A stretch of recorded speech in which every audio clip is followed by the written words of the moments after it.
Amigas, amigos, muy buenas noches. Pertenezco a un pequeño colectivo que pretende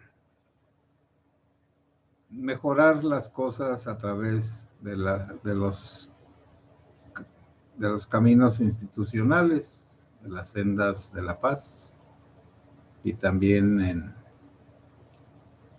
bueno, ya saben, soy el padre José Luis Segura Barragán de la diócesis de Apatzingán y estoy en una vicaría fija del Sagrado Corazón de Jesús que tiene 122 años de existencia, vamos a decir fundacional, y que ha tenido pues muchas interrupciones, pero sigue aquí la vicaría, nombrada desde 1899. Bueno, también como ustedes saben, de la violencia de la Ruana después del inicio de las autodefensas, pues allí estuve hasta que ya vi que no era necesaria mi estancia ahí. Luego el señor obispo tuvo a bien mandarme a la presa del Rosario, allá cerca de Apatzingán. Y hace un año, pues me envió para acá, porque el padre Beto, que estaba aquí, murió. Y lo digo con toda claridad y sin ánimo de presunción. Le dije, pues si no encuentra a nadie que se vaya, pues yo me voy. Entonces, pero desde la época de las autodefensas, cuando vino Chong a fundar una mesa de seguridad, de justicia, paz y seguridad, y que era un show, era nada más una puesta en escena de un gran movimiento que parecía que iba a cambiar la situación de aquí. Y durante algunos años pertenecí a ese grupo, pero vi que eran puras mentiras. Y de ahí en adelante, quiero decir, hace como 5 años para acá, he tratado de no acercarme a ningún tipo de gobernante, ni pequeño ni grande. Porque creo que nos usan a los sacerdotes, a los presidentes municipales y a todas las personas que pueden, los del gobierno, para tener como un organigrama lleno de todas las organizaciones que les piden internacionalmente acerca de la paz. Bueno, hasta ahí le dejo. En esa plática con algunos de esas personas que estamos en este grupito, llegamos a esa conclusión, pues, que vamos a seguir usando las instituciones, se van a hacer peticiones, ya sabemos que nos dan a todo con el dedo. Bueno, está bien. Y en un determinado momento, uno de los participantes mostró una urna y dijo, aquí está mi hijo. Son pues las cenizas de su hijo que asesinaron los del crimen organizado. Dice, y por mi hijo yo sigo adelante. Bueno, otro de los participantes también le mataron a su hijo. Y dice, pues yo hasta me pongo a llorar, como ese evento de que mataron a un señor delante de sus niños, de su niña por lo menos, que salió en la tele, por supuesto. Y ya me puse a reflexionar que eso de la urna, pues ha sido acá entre nosotros, pues de muchos modos. Bueno, naturalmente pienso, pues, que encontraron ya el cuerpo putrefacto del muchacho y lo incineraron y luego fueron a misa y luego él se llevó las cenizas a su casa.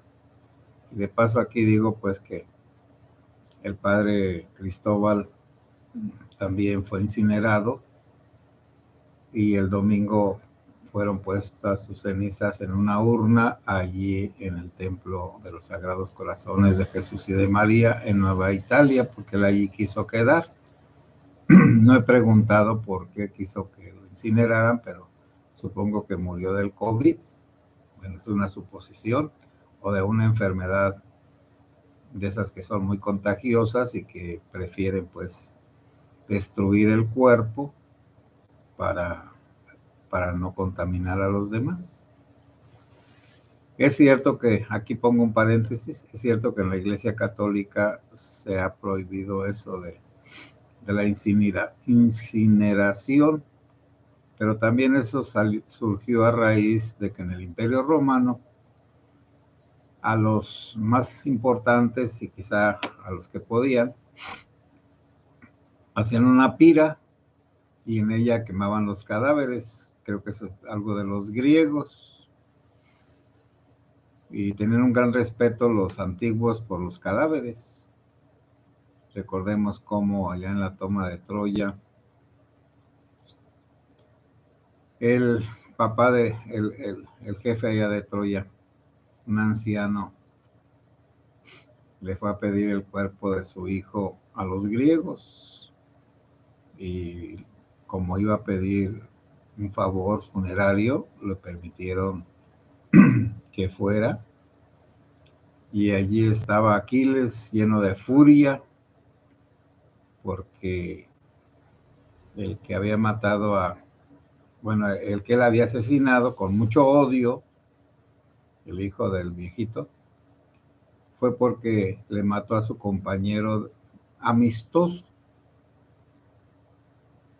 y en la guerra.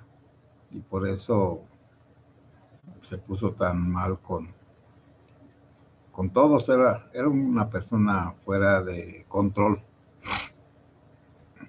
Aquiles.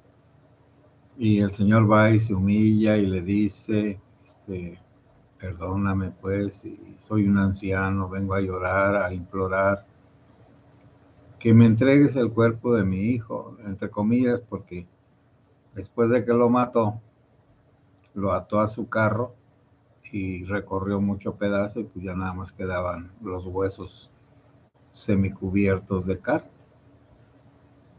Bueno, pues eso le entregó a su padre. Su padre fue y lo incineró. Así se usaba antes. Pero como esos eran paganos y los romanos persiguieron a la Iglesia Católica, la Iglesia, para diferenciarse de ellos, entonces prohibió la incineración. Recuerden ustedes que cuando asesinaron a Julio César, Octavio, su sobrino, y que él puso como su heredero en el gobierno, precisamente incitó y aprovechó que toda la gente homenajeara el cadáver de César, de Julio César, y entonces lo quemaron públicamente y toda la gente llevó madera de sus casas para quemar el cuerpo de Julio César, porque así se usaba en aquellos tiempos. Pero era una costumbre contraria al cristianismo, que respetaba los cuerpos porque eran de los mártires y los recogía y los enterraba en las catacumbas. Esa es la razón que la Iglesia prohibía la incineración, y también porque los que se mandaban a incinerar era como una ofensa, una protesta, un desprecio hacia las enseñanzas de la Iglesia y de los cristianos. Y ahora hay unos fanáticos que dicen pues que a poco a los padres los incineran. Sí, pues a los padres, a los sacerdotes que han muerto de COVID, a la mayoría los han incinerado. Entonces, es una costumbre que ya se acabó, a una prohibición que ya terminó, y no por eso llega la sangre al río. Es una simple costumbre, como el velo de las señoras, que antes tenían que ir todas cobijadas a los actos litúrgicos.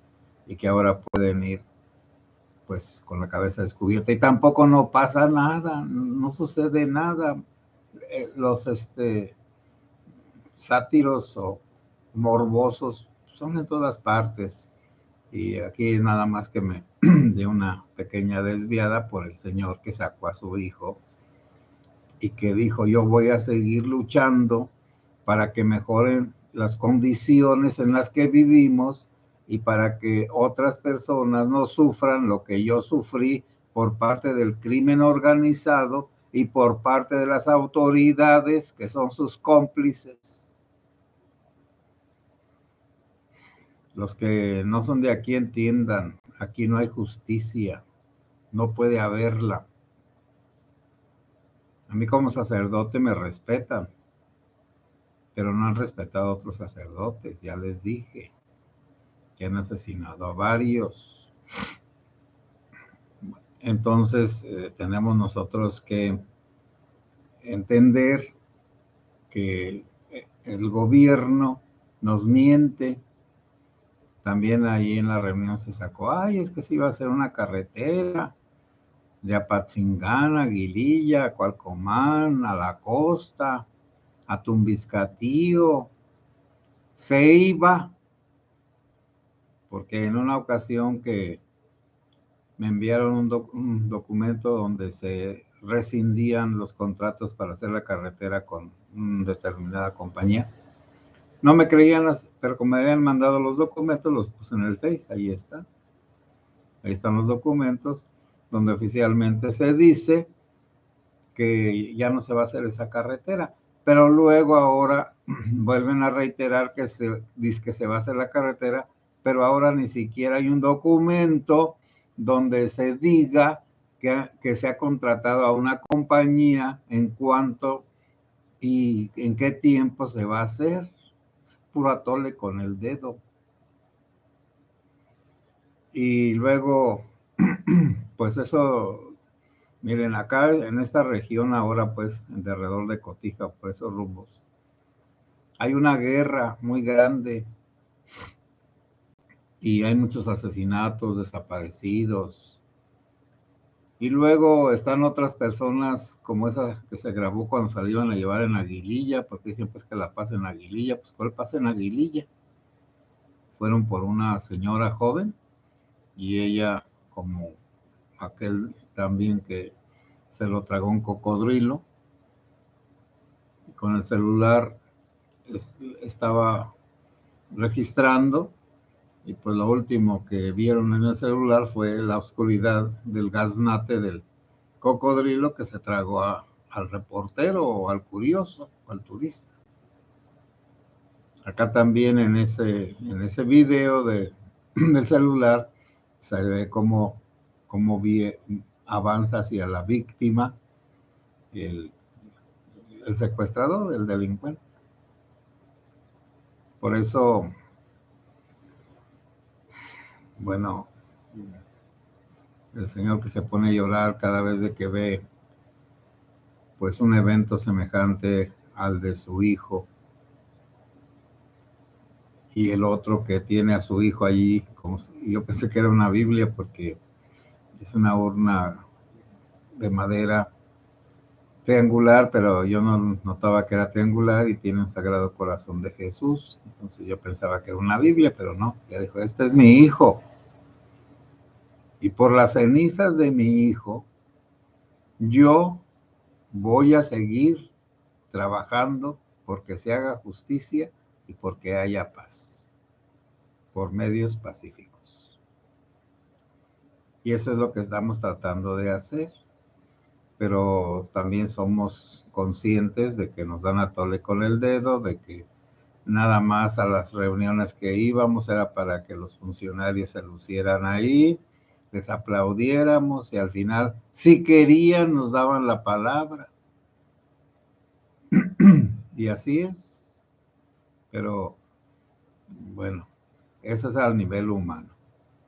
Y también en el nivel eclesial hay organizaciones y los obispos están pues ya ahora comprendidos dentro del organigrama del gobierno. pero eso lo hablaré otra vez. Y a los que se dedican a la pastoral social, pues el gobierno les manda despensas y algunas otras ayudas para que repartan entre la gente necesitada. Pero ese es otro tema. Hermanas y hermanos, pues muy buenas noches. Me da mucho gusto que escuchen estos mensajes y recuerden que yo todo esto lo hago simplemente porque siento, me nace hacerlo. Nada más por eso. Porque creo que es necesario ir dando a conocer nuestra situación y no callarnos, aunque a veces uno pues ya se cansa de estar diciendo cosas, pero tenemos que seguir adelante con la bendición de Dios.